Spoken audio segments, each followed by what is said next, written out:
BNP নিজেকে 1/11-এর victim বলে মনে করে। এ কারণেই অনেকে এই মাসুদ চৌধুরীর গ্রেপ্তারিকে বলছে তাদের প্রতিশোধ। বিরোধীরা বলতে শুরু করে তারেক রহমান যাই করবেন সেটাই প্রতিশোধ, তাহলে তো কিছু করার নেই। মাসুদ উদ্দিন চৌধুরীর গ্রেপ্তারি এবং 5 দিনের রিমান্ডে নেওয়ার পর আর কি নতুন কিছু চক্রান্ত সামনে আসবে? প্রধানমন্ত্রী শেখ হাসিনার বোন বা তাদের পরিবার কিভাবে টাকা লুটেছে এবং গোপালগঞ্জের মতন জায়গায় কোটি কোটি টাকার সম্পত্তি তৈরি করেছে। 1/11 বাংলাদেশের ইতিহাসের ক্ষেত্রে বোধহয় কোট আনকোট কোনো একটি শব্দে, একটি বিশেষণে দিনটিকে ব্যাখ্যা করা যায় না। কি ঘটেছিল, কেন ঘটেছিল, কিভাবে ঘটেছিল, কারা এর জন্য দায়ী, কারা অভিযুক্ত বা কারা চক্রান্তকারী, এ কোনো বিষয় এখনো চলছে, কোনো বিষয় সামনে আসছে, কোনো বিষয় আগামী দিনে সামনে আসবে। দেশের বর্তমান প্রধানমন্ত্রী তারেক রহমান এই 1/11-এর অন্যতম বড় নিশানা ছিলেন। আর অতি সম্প্রতি দিন দুয়েক আগে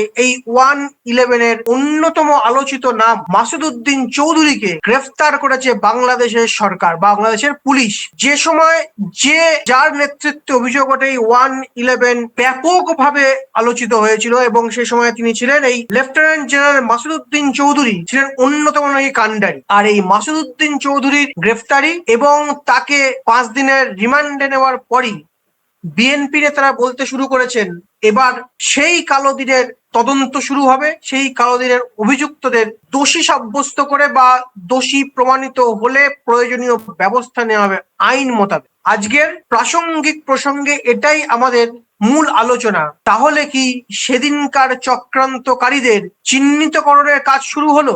আর এই চক্রান্তকারী, এই আন্দোলনকারী, এই হত্যাকারী বা এই যে যাদের বিরুদ্ধে বারবার অভিযোগ, সেরকমই এক অভিযোগের অন্যতম কাণ্ডারি যার বিরুদ্ধে বারবার অভিযোগ করা হয়ে থাকে, সেই শেখ হাসিনাও ভারতে রয়েছে। এই সামগ্রিক বিষয় নিয়ে, এই সামগ্রিক আলোচনা নিয়ে আজকে আমরা রয়েছি আমাদের প্রাসঙ্গিক প্রসঙ্গে। আমাদের সঙ্গে রয়েছেন আমাদের ডেপুটি এডিটর পরমাশিস ঘোষ রায়। পরমাশিস, প্রথম কলকাতা, আপনাকে স্বাগত।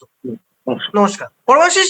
যে বিষয়টা বাংলাদেশের বিভিন্ন সংবাদ মাধ্যম, বিবিসি বাংলার, প্রথম আলো সহ একাধিক সংবাদ মাধ্যমে ফলাও করে বারবার বারবার লেখা হয়েছে এবং গত 3-4 দিনে ওটাই মূল খবর, মূল প্রতিবেদন বলতে গেলে ওটাই, এই মাসুদ উদ্দিন চৌধুরীর গ্রেপ্তারি এবং 5 দিনের রিমান্ডে নেওয়ার পর মনে করা হচ্ছে তাকে জেরা করে তদন্ত করে অনেক সেই সময় চক্রান্তকারীদের সামনে আনা সম্ভব হবে। এবং বিএনপি নেতারা ইতিমধ্যে চাপ দেওয়া শুরু করেছেন বা প্রচার মাধ্যমে, গণমাধ্যমে, সোশ্যাল মাধ্যমে বারবার বলতে শুরু করেছেন এইবার শাস্তি হবে। কিভাবে দেখছেন, সত্যি কি এবার শাস্তি হবে? এবার কি নতুন কিছু চক্রান্ত সামনে আসবে? কি মনে হচ্ছে? দেখো, এই প্রশ্ন অত্যন্ত প্রাসঙ্গিক বিষয় আজকে আমাদের আলোচনার বিষয় তুমি উত্থাপন করেছো। আমি এখানে বলবো যে এখানে কথা শুরুর আগে আমি একটা কথা বলবো, সেটা হচ্ছে নিউটনের একটা সূত্রের কথা বলবো, যে প্রত্যেকটি ক্রিয়ারই সমান এবং বিপরীতমুখী প্রতিক্রিয়া আছে। সেটা সব ক্ষেত্রে, ভালোর ক্ষেত্রে ভালো, মন্দর ক্ষেত্রে মন্দ।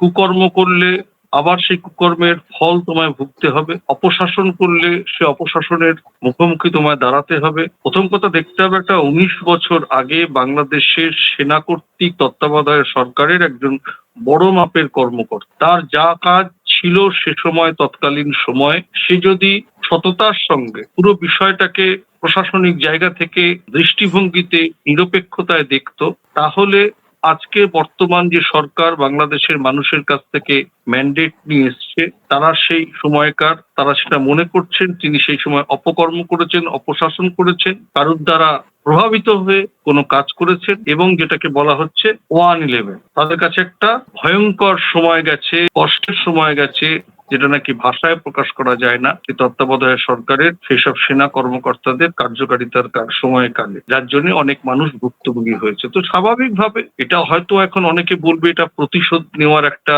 চিন্তা ভাবনা, কিন্তু প্রতিশোধটা কিভাবে নিতে যাচ্ছে, যারা বলবেন এটা প্রতিশোধ নেওয়ার চিন্তা ভাবনা, আবার একটা কথা বললাম, তুমি যেমনটা দেখাবে, আয়নার সামনে গিয়ে তুমি যেমন ভাবে দাঁড়াবে, ঠিক তেমন ভাবে তুমি তোমার রূপটা দেখতে পাবে। তারা ক্ষমতায় এসছে, বাংলাদেশের মানুষ তাদেরকে ম্যান্ডেট দিয়েছে, সেই 1/11-এর সেই দুঃসহ দিনের কথা তাদের এখন মনের পরতে পরতে জাগছে। তারা আইনের আওতার মধ্য দিয়ে তাকে আটক করেছে, পুলিশ রিমান্ডে নিয়েছে। যদি উনি কোনো দোষ না করে থাকেন, প্রমাণিত যদি কিছু না হয়, তাহলে উনি সবার সামনে অকপটে ফিরে আসবেন। আর যদি দোষী সাব্যস্ত হন, এটা তো ঘটনা যে আইন আদালতের উপরে প্রত্যেকটা দেশের মানুষেরই একটা তার দেশের আইন আদালত সংবিধানের উপরে ভরসা রাখা উচিত। এটা নিয়ে সমালোচনা হবে, হয়তো করবেন অনেকে সমালোচনা, কিন্তু সমালোচনা হলেও তারা যখন ম্যান্ডেট নিয়ে এসছে, তারা যখন মনে করছে যে এটা সেটা ভুল হয়েছিল বা ঠিক হয়েছে, সেটা আইন মোতাবেক হচ্ছে। তো বিষয়টি তো চর্চিত বিষয়, এবং আমি যতদূর দেখলাম একজন সে দেশের একজন বড় লেখক সে এই বিষয়টাতে বলেছেন, সে মত ব্যক্ত করেছেন যে হ্যাঁ, ওই সময় তার একটা প্রভাব ভীষণভাবেই ব্যাপ্ত ছিল সেই সময়কার কার্যকারিতায়। তো তার ফল তাকে এখন ভুগতে হয়তো হবে, এবং তাকে আইনের সামনে, আইনের দরজায় তাকে দাঁড়াতে হতে পারে। তো স্বাভাবিকভাবেই সেটা এখন এক্সিকিউশন হচ্ছে। তো মানুষ তো কিন্তু হয়তো তারেক রহমান সাহেবকে বা বিএনপি সরকারকে সমালোচিত হতে পারে, সমালোচিত নাও হতে পারে, এবং সমালোচনা হওয়াই সবসময় যে তার বিপরীতে যাবে তা না। তারা তো আইন মোতাবেক বিষয়টিকে দেখছে। ঠিক এ প্রসঙ্গেই মানে বিবিসির একটি খবরকে, একটি প্রতিবেদনকে সামনে আনা যেতে পারে, আলোচনায় আমরা বলতে পারি। কোটানকোট বিবিসি বাংলাকে বাংলাদেশের এক শীর্ষ কর্তা বলেছেন যে বিএনপি নিজেকে 1/11 ভিকটিম বলে মনে করে। এ কারণেই অনেকে এই মাসুদ চৌধুরীর গ্রেপ্তারিকে বলছে তাদের প্রতিশোধ। বিবিসির লেখা, আমরা বলছি না। সত্যিই কি এটা প্রতিশোধ? মানে বিএনপিও কি তাহলে সেই প্রতিশোধের দিকে এগোচ্ছে, নাকি যে বিষয়গুলো গত এতদিন ধরে চলে এসছে তার একটা সুষ্ঠু তদন্ত পথ চলা শুরু করেছে, যেটা তারেক রহমান বলেছিলেন আই হ্যাভ এ প্ল্যান? এটাই কি সেই সুষ্ঠু মানে গণতান্ত্রিক বাংলাদেশে যারা দোষীদের শাস্তি, অভিযুক্তদের বিরুদ্ধে তদন্ত শুরু, এই যে প্রক্রিয়াগুলো, এটারই কি তার পদক্ষেপ, না বিএনপির প্রতিশোধমূলক চিন্তা ভাবনা বা প্রতিশোধমূলক পদক্ষেপ? কি বলছেন, কি মনে করছেন? আই হ্যাভ এ প্ল্যান মানে আই হ্যাভ এ প্ল্যানের ভেতরে কি প্রতিশোধ শব্দটা লুকিয়ে থাকতে পারে, নাকি আই হ্যাভ এ প্ল্যানের কথাটার মানে হয় প্রতিশোধ? তাহলে যদি যিনি বিবিসি বাংলাকে এই মন্তব্য প্রকাশ করেছেন, আমি তার প্রতি শ্রদ্ধা রেখেই আমি বিনম্রতার সঙ্গে বলছি, বাংলাদেশের মানুষের কাছে ম্যান্ডেট নিতে চাওয়ার আগে ভোটের প্রচার প্রচারণায় গিয়ে তারা কি এরকম বলেছিলেন যে আমাদের বিরুদ্ধে যারা আমরা যাদের কারণে ভিকটিম হয়েছি, আমরা ক্ষমতা এসে প্রতিশোধ নেব, আপনারা আমাদের ভোটটা দেবেন? বাংলাদেশে গণ অভ্যুত্থানের পরে শেখ হাসিনার বা তার পরিসর, তার রাজনৈতিক দলে মানে কর্মীদের, মন্ত্রীদের জেলে যেতে হয়েছে, তারা আটক করা হয়েছে, তাদেরকে ঘাত ধরে করা হয়েছে, আইন মোতাবেক করা হয়েছে। পুলিশ অবশ্যই গ্রেপ্তার করেছে। পুলিশ গ্রেপ্তার তাকে করে কি করবে? আইনের আওতায় এনে পুলিশ গ্রেপ্তার করে কোর্টে পেশ করে তাকে রিমান্ডে নিয়েছে। এটা তো আইন আদালতের অনুমতি নিয়ে নিয়েছে। কেউ যদি বলে থাকে, যিনি এই প্রসঙ্গটা উত্থাপন করছেন বিবিসি বাংলাকে, আমি আমাদের দর্শকদের কাছে তারা তো আমাদের দর্শকরা তো অনেকাংশেই তো বাংলাদেশের সাধারণ মানুষ, বুদ্ধিজীবী মানুষ, আমাদের অনেক দর্শক আছেন অত্যন্ত ইন্টেলেকচুয়াল, পড়াশোনা প্রাজ্ঞ মানুষ। তাদের কাছে আমি একটা প্রশ্ন রাখতে চাই, তারেক রহমান সাহেব যদি কোনো একটা সময় কোনো ক্ষেত্রে ভিকটিম হয়ে থাকে, সে যদি মনে করে সে ক্ষমতা এসছে, ক্ষমতা তাকে কে দিয়েছে? বাংলাদেশের সাধারণ মানুষ গণতান্ত্রিক প্রক্রিয়ার মধ্য দিয়ে দিয়েছে। সে ভোটে ম্যান্ডেট পেয়ে ভোটে জয়ী হয়ে সরকার প্রধান হয়েছে। তারপরেও সে আইনের ওপরে আস্থা রেখে হয়তো তাকে আটক করেছে, রিমান্ড নিয়েছে, তদন্ত চলবে। কোনো ছাত্র পরীক্ষায় ফেল করলে সে কিন্তু পাশের কথা ভাববেই। আজকে তুমি যদি আমাকে আঘাত দাও, আমি তোমাকে আঘাত দিতে যদি দিয়ে দিই, তাহলে সেটা প্রতিশোধ হয়ে গেল। আমি তোমাকে প্রথমেই বললাম, এটাকে যে যেভাবেই দেখুন না কেন, আমি এমন কর্ম করব না যেটা আমাকে পাল্টা পেতে হবে। আবার সেই নিউটনের থার্ড লর কথা বলবো, প্রত্যেকটি ক্রিয়ারই সমান বিপরীতমুখী প্রতিক্রিয়া আছে। তুমি যেমনটা দিয়েছো তুমি তেমনটাই ফিরে পাবে, বরং এখানে তুমি আইনের দরজা দিয়ে তুমি ফিরে পেতে পারো। আলোচনা তো হবেই, সমালোচনা হবেই। আলোচনা সমালোচনা একটা গণতান্ত্রিক দেশে অবশ্যই হওয়া জরুরি। আর দৃষ্টি, কথা বলার ভঙ্গি, ভাষা, সমালোচনা, আলোচনা সমান দৃষ্টিতে হওয়া উচিত, সমতার দৃষ্টিতে হওয়া উচিত। এখন যদি বিরোধীরা বলতে শুরু করে তারেক রহমান যাই করবেন সেটাই প্রতিশোধ, তাহলে তো কিছু করার নেই। বাংলাদেশের মানুষ একসময় আওয়ামী লীগকে বসিয়েছে, বাংলাদেশের মানুষ গণ অভ্যুত্থান করে তাকে তাড়িয়েছে, বাংলাদেশের মানুষ এখন বিএনপিকে, তাহলে বাংলাদেশের মানুষই তো প্রতিশোধ নিচ্ছে। কেন প্রতিশোধ নিচ্ছে? অধিকারের প্রশ্নে প্রতিশোধ নিচ্ছে। অধিকারের প্রশ্নেই তো আজকে তো বিএনপিকে ক্ষমতায় বসিয়েছে। আপনার কথার রেশটা ধরেই বলা যায় যে যেমন আমরা বিবিসি বা প্রথম আলোর প্রতিবেদন পড়ছিলাম, একই রকম ভাবে সেদেশের একটা অন্যতম জনপ্রিয় সংবাদ মাধ্যম যুগান্তরের একটি প্রতিবেদন, তাতে লেখা রয়েছে এই যে গ্রেপ্তার করা হয়েছে মাসুদ উদ্দিন চৌধুরী, এই মাসুদ উদ্দিন চৌধুরী যে কতটা দুর্নীতি পরায়ণ তার প্রমাণ বোধহয় যুগান্তরের এই প্রতিবেদন, যেখানে লেখা হয়েছে 111 কোটি টাকা আত্মসাতের অভিযোগে মালয়েশিয়ায় কর্মী পুলিশ পাঠিয়ে গ্রেপ্তার করা হয় এই মাসুদ উদ্দিন চৌধুরীকে।